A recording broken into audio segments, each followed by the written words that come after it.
Join me. Together we can rule the galaxy far from sun.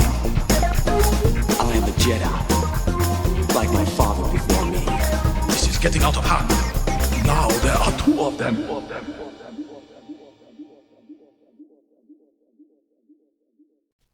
Hello there, Space Wizards, Plastic Spacemen, and Rebel Princesses. This is Todd Hoffman and Trent Hoffman, and you're listening to Big T and Little T, a Star Wars podcast. Welcome to episode 131, and I hope everyone is doing well today. We are going to be talking about episode 4 and 5 of the Bad Batch from season 2, obviously. And unfortunately, my little buddy Trent couldn't be joining me today. Just a little couple scheduling conflicts here, but we will have little T on very, very shortly. Please definitely catch us out on Twitch. We're at twitch.tv/Big T Little T. Definitely, we're playing every week, playing some Fortnite. We just picked up Teenage Mutant Ninja Turtles Shredder's Revenge, which is like a remake of the classic arcade game, I believe in 1984. But yeah, that is super, super cool. And then we just picked up Goats Simulator 3 and have a lot of fun with that. There's actually a little multiplayer feature in that. So we have multiple goats on at the same time, and it's a little chaotic, but it's a lot of fun. So we're doing that as well. And then what else are we doing? We are doing that and having fun there. But sorry about last week, but we did have a death in the family. So Jen's dad, Lee, passed away last week. So my father-in-law, and it's been a little rough for the family. So it's just been a thing. So yeah, so we just, we're still kind of recovering that from a family perspective. He was sick for a little bit, but, he's in a better place, and we believe in a higher power and Jesus, and we know that that's where he's at. We're just grateful for his life and everything about that. But yeah, so this week's going to be a little rough too, because we had the memorial service and all that kind of stuff. But yeah, it's been a little rough, and this is the first time for Trent and Ellie to experience something like that. So yeah, but one of the things that Lee definitely loved, all kinds of things, but he loved his coffee, he loved food, he loved fast cars, and he was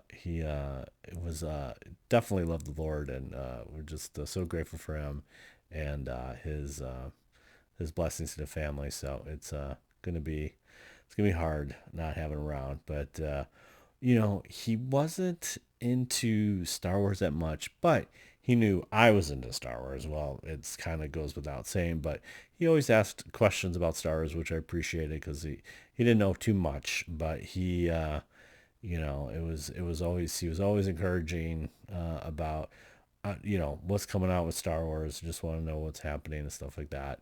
But we were able to, it's big when he went to the movie theater. And in fact, they don't go to movies too often.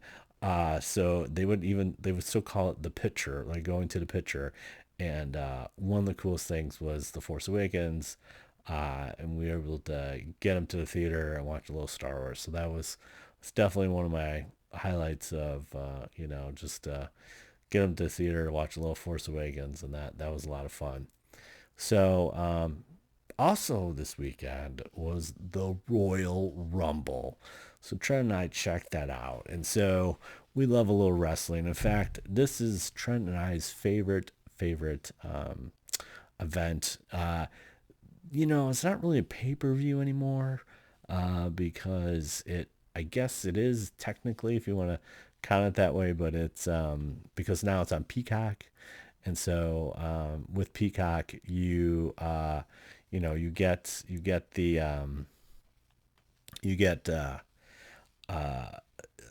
the Royal Rumble, you get the it's on Peacock now. And so, if you're not familiar with the Royal Rumble, that's okay. We can tell you, it's all good. It's it was the 35th year of the Royal Rumble, if you can believe that.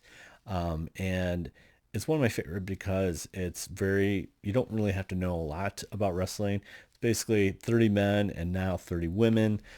They just come down one at a time. There's like a 90-second interval. So it starts with two, and then every 90 seconds, another wrestler comes down.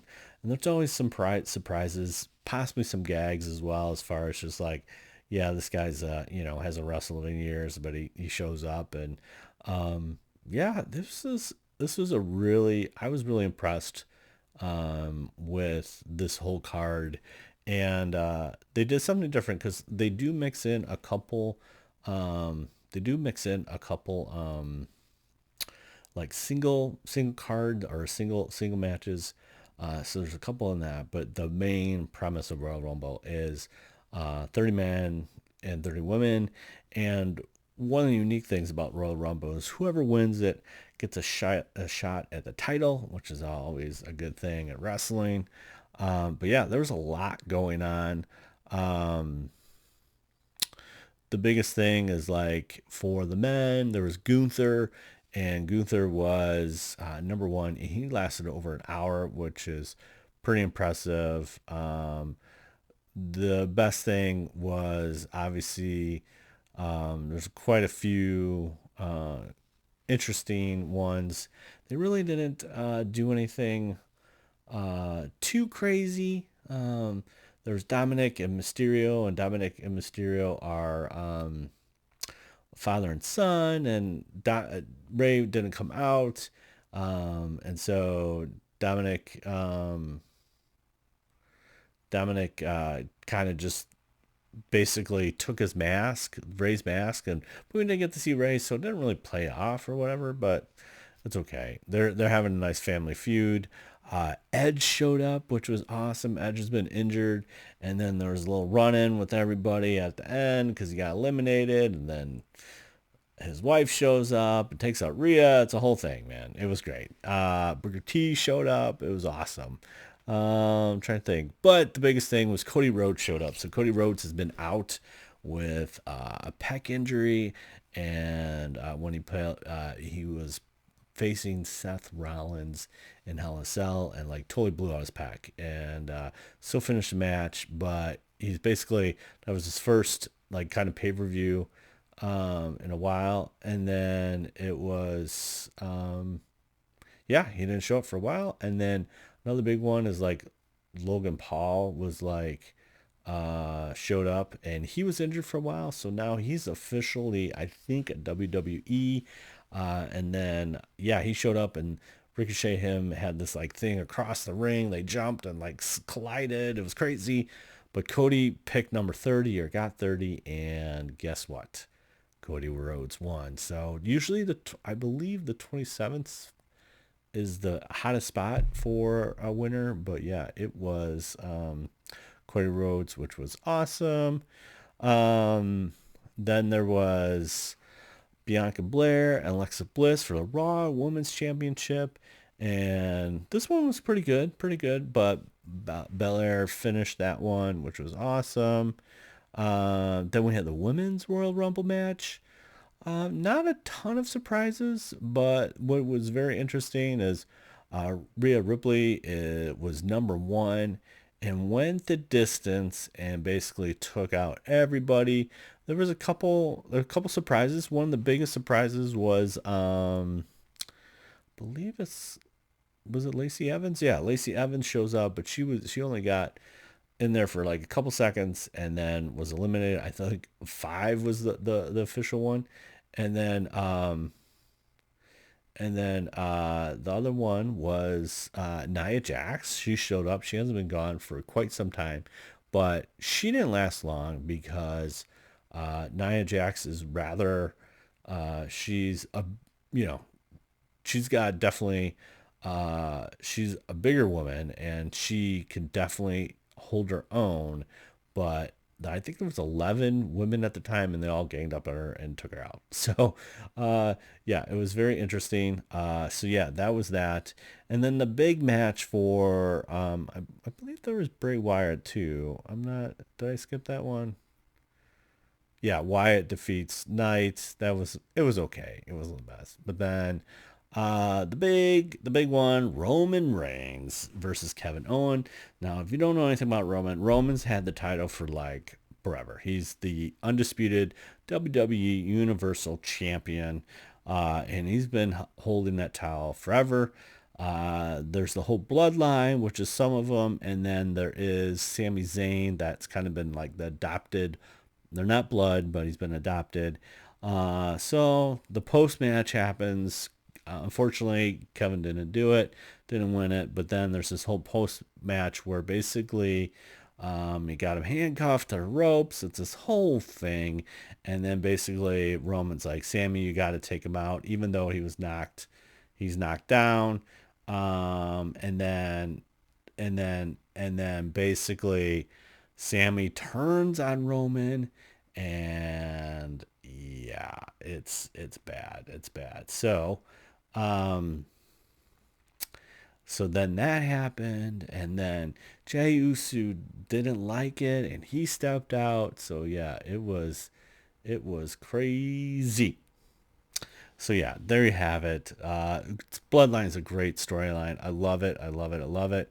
And it was really cool seeing Sammy in that. But yeah, that was definitely a very big twist. And if you don't know, Sammy and Kevin have been friends, real-time friends for such a long time, but they've had some beef, and so it was kind of a cool playoff of all that fun stuff. So there you go. Royal Rumble. Yes, we like wrestling too.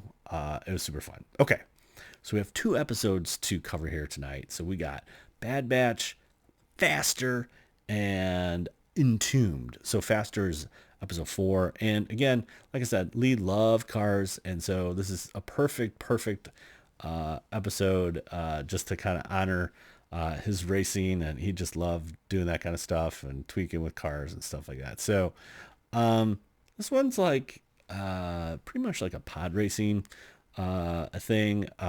Again, I didn't know this was a thing, but Hunter and Echo are delivering Nerf nuggets. I want in on that. So some Nerf nuggets. So it's just Tech, Wrecker, and Omega. And Sid, of course, hey man, I got another thing that they want to do. So they go to a new planet, Safa Toma, and they are racing. We're going to see a bunch of different species. We see Godels, Panterons, Arcanos, Rodidians, all kinds of people. All species you probably... I'm a big fan of Godels, but she's got a new racer droid, and they're pretty much like land speeders, or technically not quite pod racing, but it's very small pods that are just happen to be land speeders or whatever. And it's Teo-0 or Teo, and he's a droid. And so very similar to pod racing. It's very fast, very dangerous, as Qui-Gon Jinn used to say. And Sid runs into a local gangster named Grinny, and he's a Dawotin. So a Dawotin, if you're not familiar with that, this is a big dude that we get to see in the Force. Speaking about Force Awakens, he's with that Imperial or First Order spy in Maz's castle. Big dude. And then also, if you play Jedi Fallen Order, she is a Dawotin that is the 9th sister. So yeah, it's pretty cool. But he's kind of a slender man, tall, same species, but definitely a different build than what we saw in The Force Awakens. So they basically have this kind of bet, and they say, hey, Teo can take out or win the next race. Of course, he cheats a little bit. There's actually a couple people that involved that he's got kind of on his payroll, and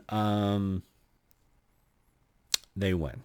And Teo loses and actually kind of blows up. So they get him all fixed up, and again, he gets annihilated by a pod in the, I think in the like pit lane or something like that. And yeah, it's not good. So Tech steps up. Now Tech has been analyzing the racing that Teo's doing, and it's pretty much like your 3-course thing. Obviously, the one that the gangsters got is essentially kind of like the Sebulba of this kind of circuit.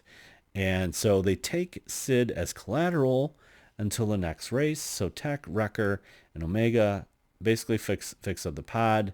It's kind of a fun what they're using is similar to what you would say in X-Wing, going all the way back, old school X-Wing flight simulator, where you have to use a combination of lasers, shields, and engines all kind of run off the same system, and you have to toggle between those to get that. And that's kind of the same premise here, where you're sacrificing shields and stuff, and yeah, it's quite interesting, and I really did like this episode.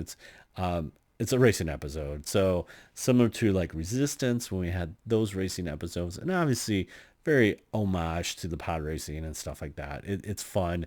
It's a fun one. Not much plot, not much meat in this, but it is a fun. It's definitely a fun episode.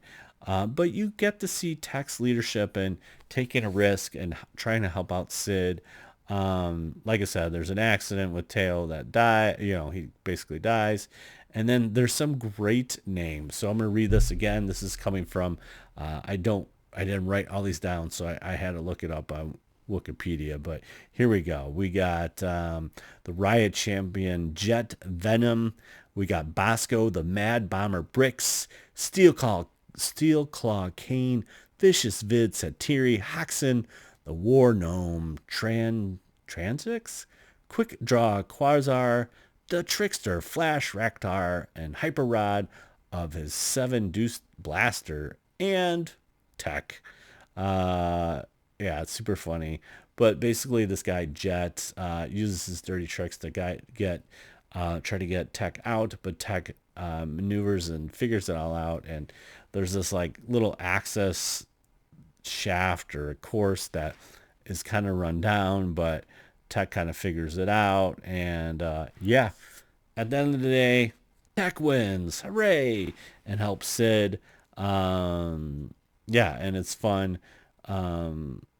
It's a fun little thing, but essentially one of the things that's interesting that as they kind of depart from it, one of the interesting things is that this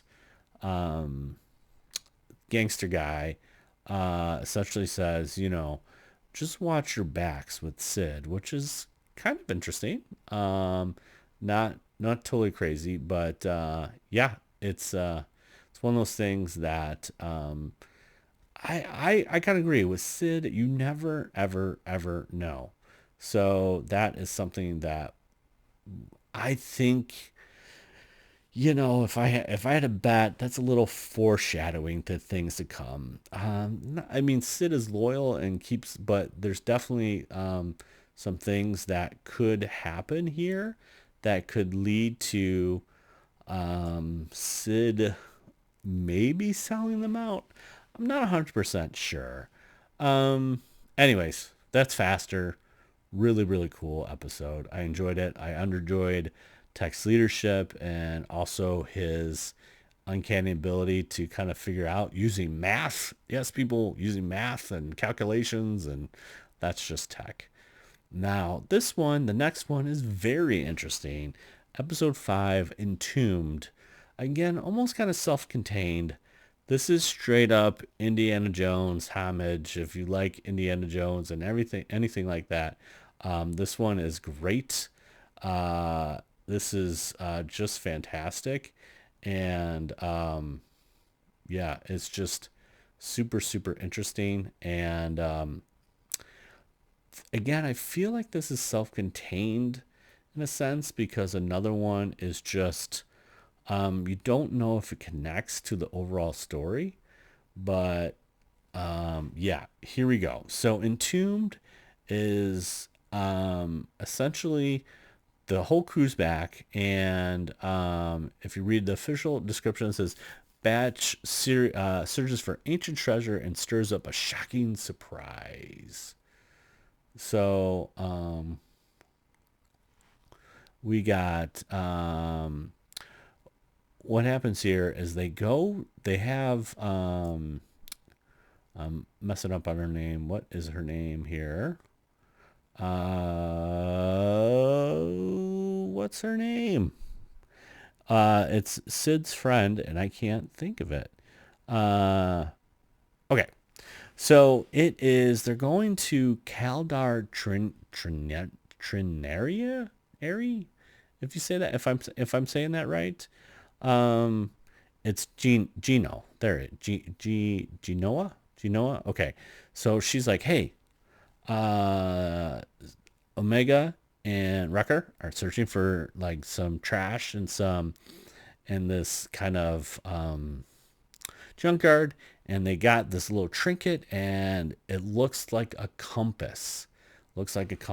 And pretty interesting. And so they go to this planet called Kaladar Trinaria, or something like that.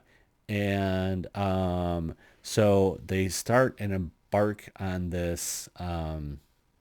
They embark on this little treasure hunt.